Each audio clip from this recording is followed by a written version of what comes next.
आंदोलनकर्त्याला घेऊन जात असताना DYSPने पाठीमागून लाथ घातली ही खरं तर महाराष्ट्राच्या मातीला काळिमा फासणारी आणि लोकशाहीला काळिमा फासणारी घटना मी काल बघितलं. अतिशय निंदनीय आहे.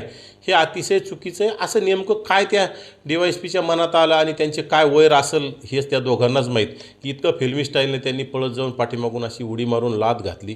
ते पूर्ण महाराष्ट्रभर सध्या व्हायरल झाले. अतिशय चुकीचं आहे आणि एक अतिशय म्हणजे घाणेरडं कृत्य त्यांनी केलं आहे. तुम्ही आरोपी नसताना एखादा आंदोलक तो काही आरोपी नाही, त्यांनी काही एखादं चुकीचं कृत्य केलेलं नाही, कुठेतरी त्याला स्वतःला न्याय मागण्यासाठी ते आंदोलन करतात. तिथं आंदोलन करण्यासाठी आल्या तुम्ही त्याला घेऊन चालले आणि त्याची जर कमरात लाथ घालत असाल तर अत्यंत चुकीचं आहे. अशा अधिकाऱ्याचं तात्काळ निलंबन झालं पाहिजे, त्यांच्यावर कारवाई झाली पाहिजे. आणि खरं तर अशा अधिकाऱ्यांना खरं तर चांगला जरब बसली पाहिजे की येणाऱ्या काळात अशी चुकीचे कृत्य कुठल्या अधिकाऱ्यांनी केले नाही पाहिजे.